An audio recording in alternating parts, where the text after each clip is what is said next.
The following is an encore presentation of stories from the Dooralong Transformation Centre. It's coming up to 13 minutes past 10 here on Rima Central Coast. If you were listening just before the 10 o'clock news, you would have heard me introducing you to Ben from the Dooralong Transformation Centre. Ben and I have had a cup of tea since, so we're all ready and primed to chat away. So I'll say to you again, good morning, Ben. Good morning. Yeah. Okay, now Ben and I have a really good chat off air, and I know, and I think he told the listeners, didn't he, that he's been, well, it's over 3 months, really, isn't it? Just over? Yeah, 3 months and 6 days. 3 months and 6 days he's been at Dooralong. And your issue is, it's not alcohol, it's drugs for yourself, isn't it? Yeah. You were saying you're a poly addict as far as drugs are concerned? Anything, really, besides heroin. So. Yeah, so it doesn't matter what the flavour of drug is, you could become addicted to it. I experienced with marijuana, Valium, codeine, and then graduated on ice. Yeah, yeah. When did all this start for you? I started smoking pot when I was about 12. Yes. Like, on and off, and then experienced with Valium and codeine when I was like 15, 14. Yeah. And got on the ice when I was about 15, 16, but I didn't really get hard into it until I was about 18. So between the ages of sort of 12 and 18, you've made the graduation isn't the right way of putting it, but you've made the journey from being, a young 12-year-old boy, never had any drugs. 6 years later, you're an ice addict. Yeah. Scary, isn't it? Yeah, you don't really know you have that much of a problem until it gets you. So it creeps on you incrementally, does it? Little by little? Yeah, you feel so good on it. Yeah. You don't realise how seriously this stuff is making you addicted. Yep. Yeah. Now, we're not going into detail, but Ben had a very troubled childhood, and you were telling me earlier that's really the reason that you started on the drugs. It was just trying to blot out stuff that was happening for you. Yeah. Yeah, and it was an escape. Just the marijuana would slow my thoughts down and make it easy to sleep, and then when I got onto the ice, I can think about the worst situation in my life before I got on it, and I wouldn't cry. And then when I got on it, I had no worries in the world. Yeah. So there was that short-term benefit in that it did numb the hardship and the pain that you were feeling in real life. Yeah. It took it away and until took you to another place. Yeah, until you come down and then everything hits you at once. So. Yeah. And the situation at home hasn't got any better. It's just that you've escaped for a while, but it's still there. Yeah. Things are looking up for me at home, so... Things are looking up for you now. Yeah. Yeah. So what did it do to your schooling? Got kicked out halfway through 9. Yeah. And then my older brother got me back in, and then 3 weeks later I was kicked out again. You were playing up at school? Yeah. Just always getting into trouble and thinking I was cool. Yeah. I never had the best role model in my life. I moved from my dad's when I was 12, so I looked up to my older sister's boyfriend. And so you were looking for a sort of male role model that you could sort of copy and sort of learn from?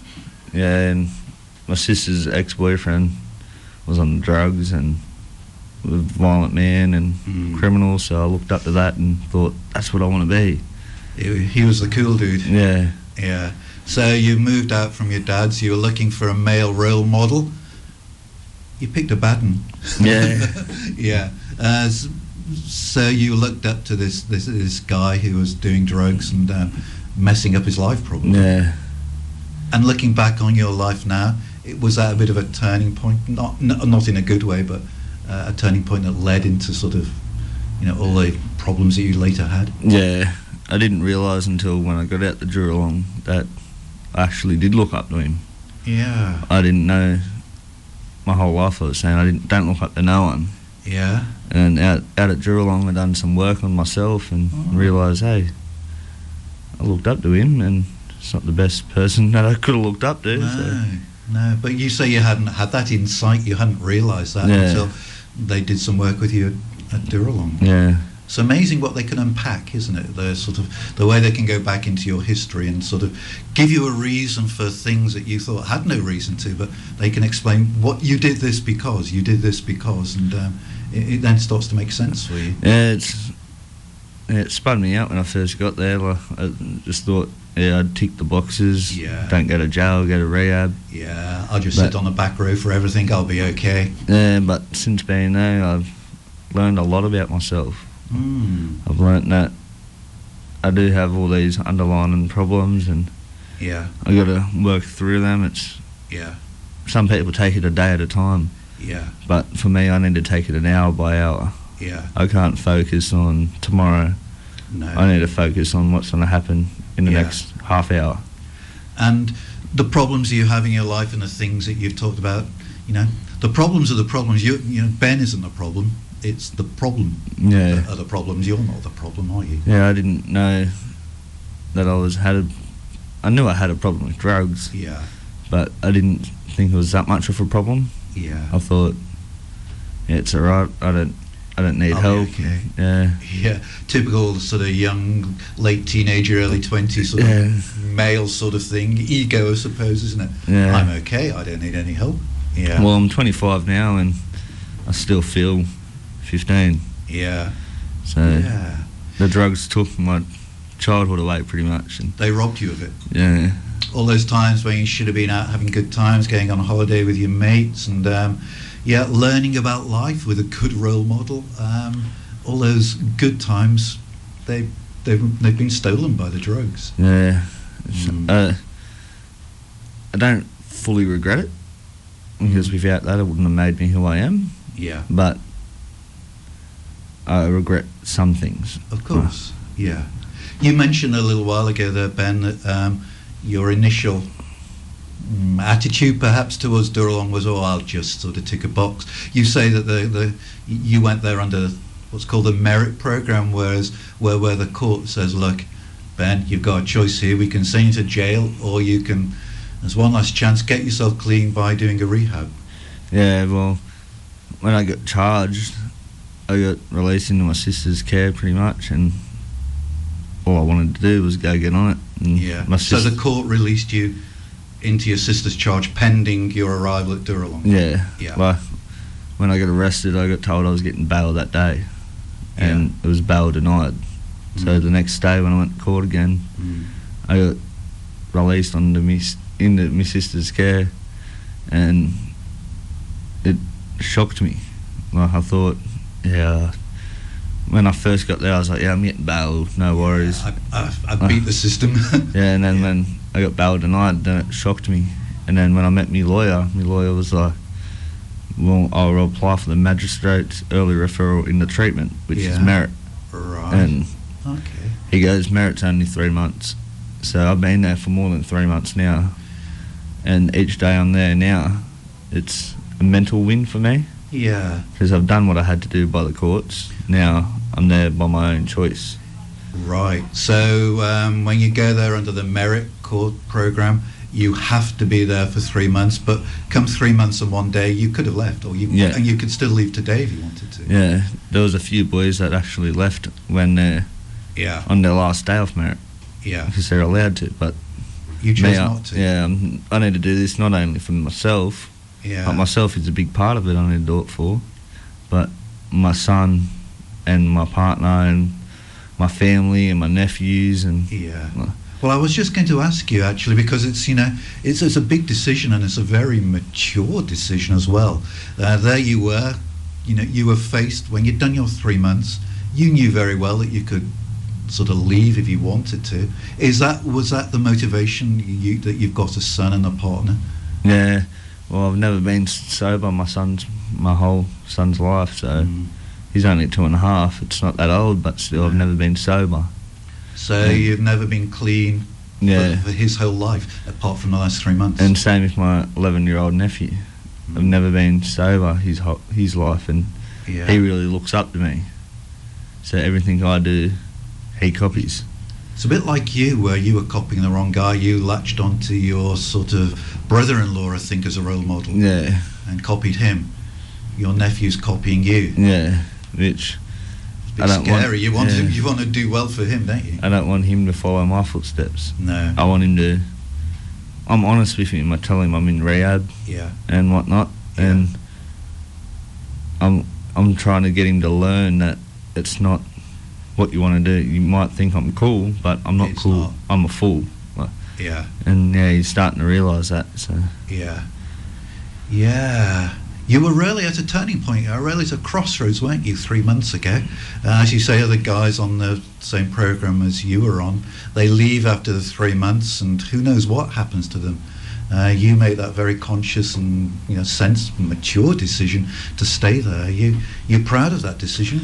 Yeah, I'm very proud of it, and don't get me wrong, I want to go home to my family. Of course you do. And my family wants me to go home too, but yeah, we all know that I have to do this for me. Yeah. I've never completed nothing in my life.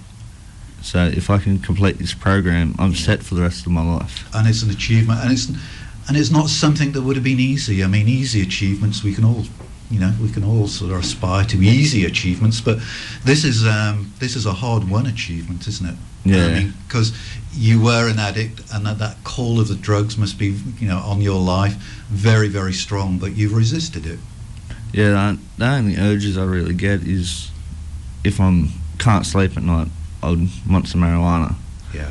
If I'm angry or upset, I want some ice to numb that pain. Yeah. So you still feel those urges at times? Yeah, that's why I'm not ready to go home. That's how you know you're not ready, isn't it? Yeah. Because if I go home, I'll probably just relapse. Yeah. I know in my brain that I'm not... You're not there yet. Yeah, I hope I am soon, but I know I need to stick the program out. Yeah. Well, you've done 3 months, nearly 4 months. It would be a shame to sort of turn your back on it now when it's within your grasp. Yeah, it's...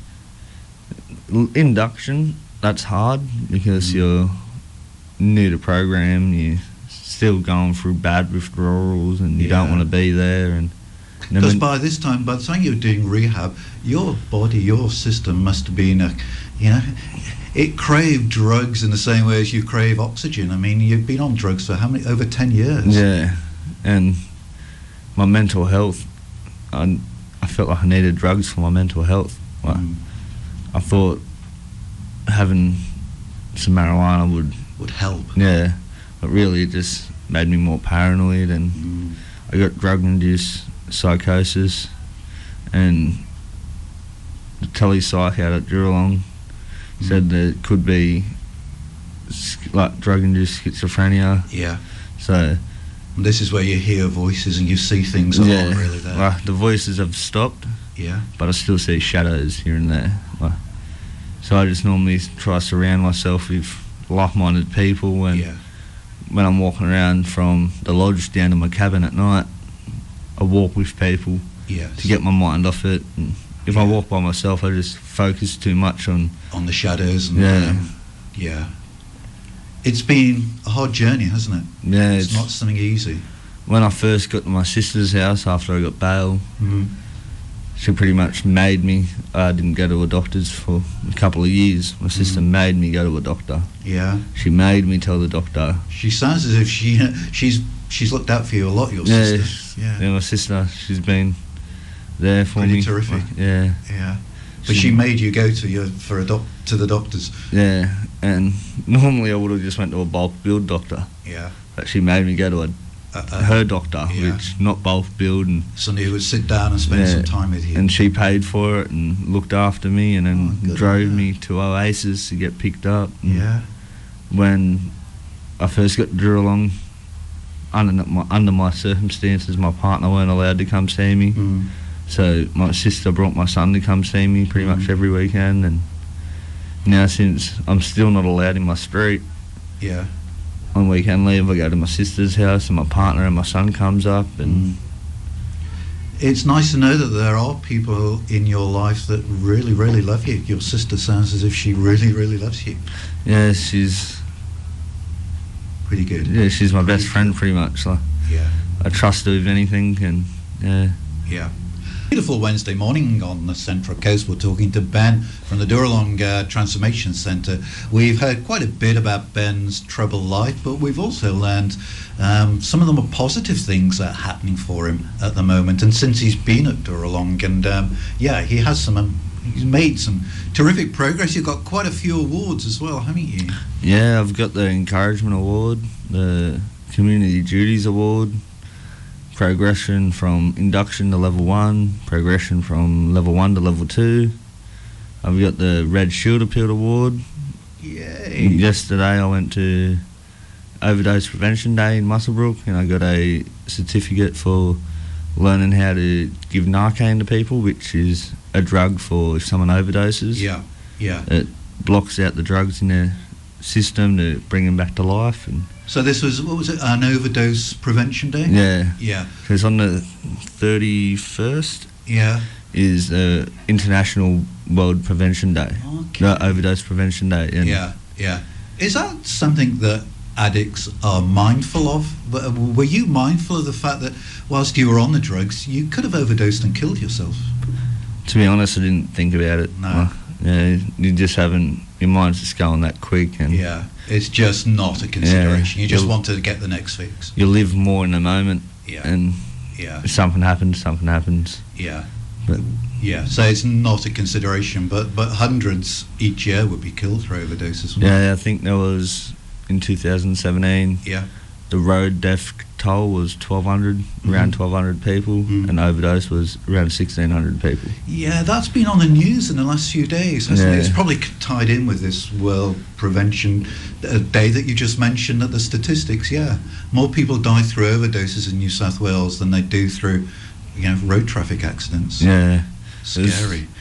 Pretty good yesterday. I done a little course about giving Narcan. I won a 50-inch TV. And So you've not just got these awards, paper awards, you've actually got a flat screen TV as well to go along with it. I was cheering about that.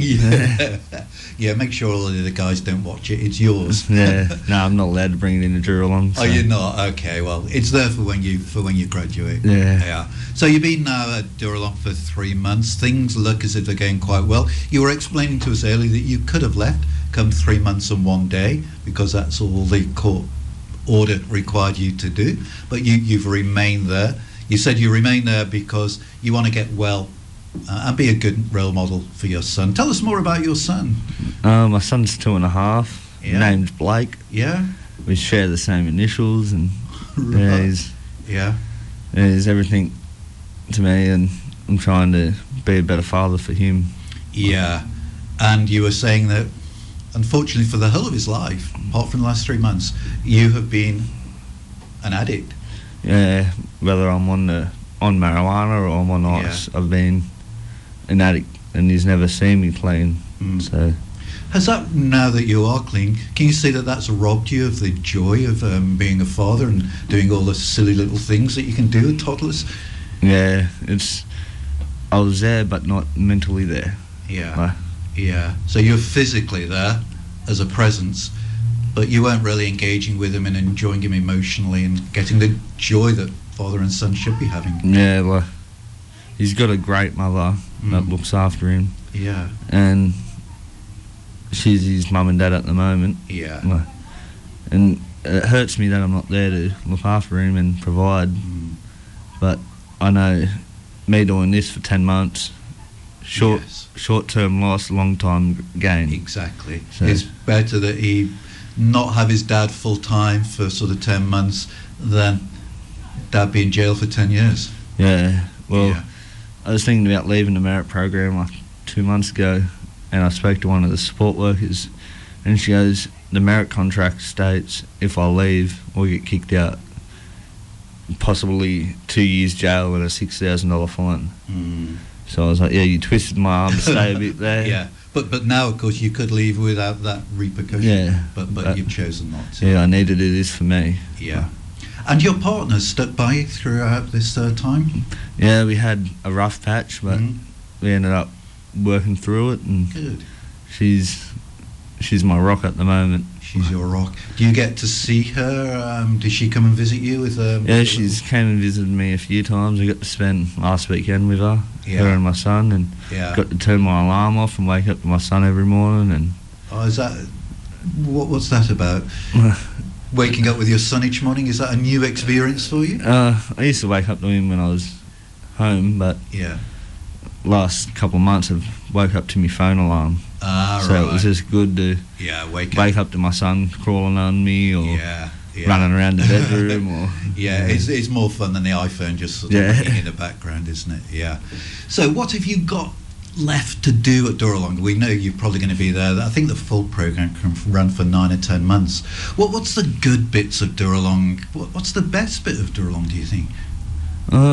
There's a few. Like, I really enjoy spending time with all the boys and going to the meetings and hearing some people's stories. Like, they could be 1,000 kilometres apart, but all of us have a little similar story that we can relate.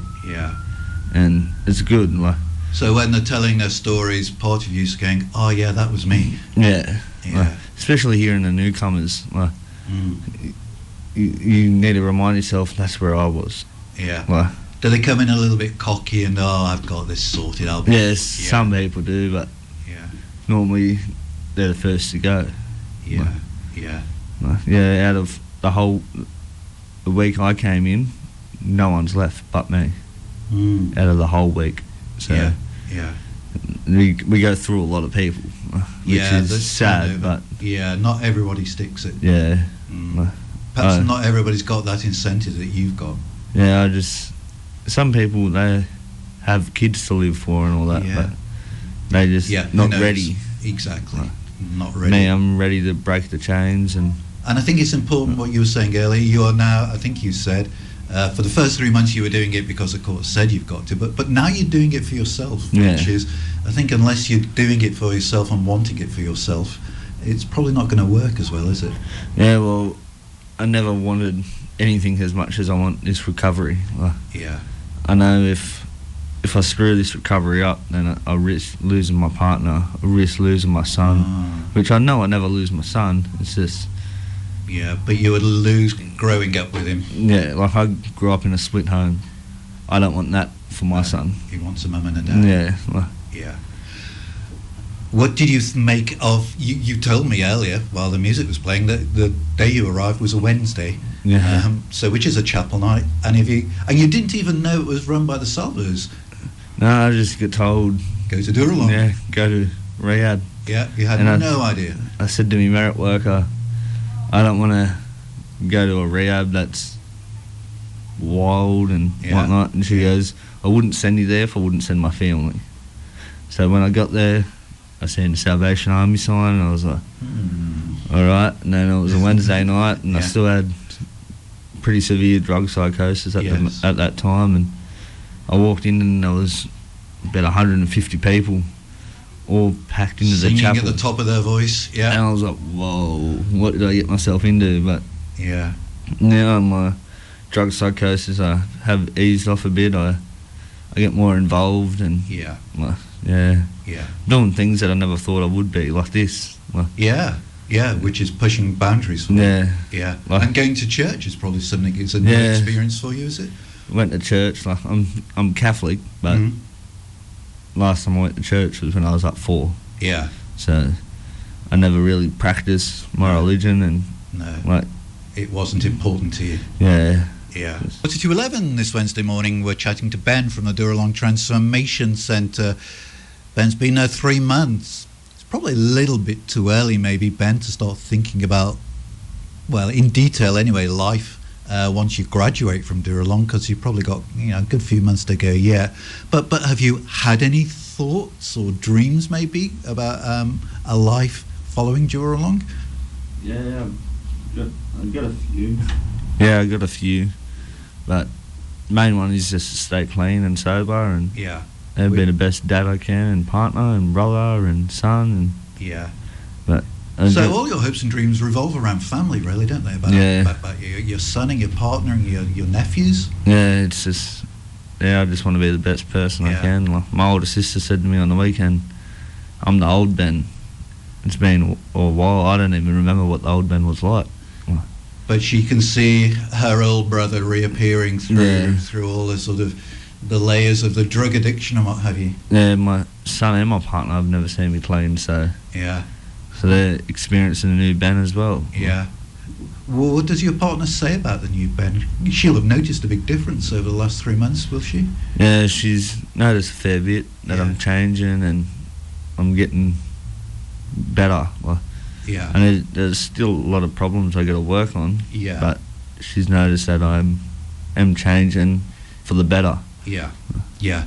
And when you do graduate from Dooralong, will you be going back to, I think you said it was Singleton, was it? Somewhere in the Hunter? Yeah, I'll be going back to Singleton, but trying to hopefully get a house down this way or somewhere. I need to move from where I am at the moment. If I go back to where I am at the moment, if I go back, I'll most likely relapse. Yeah. If I go back in 6 months, I might be a bit stronger. Exactly. And look, those things and those safeguards and supports, I'm sure that the people at Dooralong will sort of talk to you though about those things before you graduate, because they do a proper re-entry program down there. Yeah, re-entry. That's where you go to, for the first couple of weeks of re-entry, you go to one group a day and you can go out every day into the world and go to TAFE or do whatever you like. Yeah. Where in level 2, you can go for weekend leave every second weekend and you can go to one group a day and then go to work duties and all that. So as you progress through the levels, then you get a little bit more freedom each time. Yeah. Yeah. And you go to church on Sundays. You were telling me that you go to the Bonnells Bay Church and that you're very open to the idea of Christianity. You say you don't feel things have sort of clicked yet, but it's a work in progress, maybe. Yeah, I'm open-minded to it. That's very, I went to the Long Riders Clubhouse and Roscoe, the president, prayed for me, which made me feel really warm and fuzzy inside. Yeah. Which I've never had anyone do that for me before, and they prayed for a good result at court, a good result with my family. They prayed for my family, and so I think we're all different. For some people, they can, if you say, when did you become a Christian, they can tell you right down to the very day, very down to the last minute sort of thing. Whereas other people, and I'm in the second group, people say, when did you become a Christian? And I can't say, it just happened over a period of about 12 months sort of thing. So for some people, it's a process, a gradual process. So look, you're open to the idea, and I think that's all that could be asked of you. So that's okay. You've got an open mind to it. I've had a few little miracles. Yeah. But nothing has stuck out so far. Okay, well, we'll very briefly, if God's listening, which I'm sure he is, if you could just give Ben a sign tonight in some way, that would be terrific. So it's chapel night tonight. You told me that you work in the kitchens. What's on the menu tonight? Chicken, beef, lamb? You've no idea, have you? Yeah, no clue, because I'm not there. But no. You know, of course, you've escaped duties today. Yeah, I normally work lunch shift, so. All right, you've really well and truly escaped, haven't you? Yeah, I escaped it yesterday by going to the overdose day as well. All right, yeah, I'll probably have you doubling down tomorrow. Yeah. Look, Ben, it's been a real pleasure and a privilege to talk to you. You've had so many sort of challenges in your life, but you also seem a very strong-willed person as well. I think you're quite a strong person. You've resisted that temptation that there must have been just to leave and jack it all in and say, I've had enough. You're still there, and your motivation is very clear to you. You just want to be a good dad and a good sort of husband and a good role model for the rest of the people in your family. Yeah, it's just, I want to break the chains and show my family what I actually can be. Yeah, that's beautiful.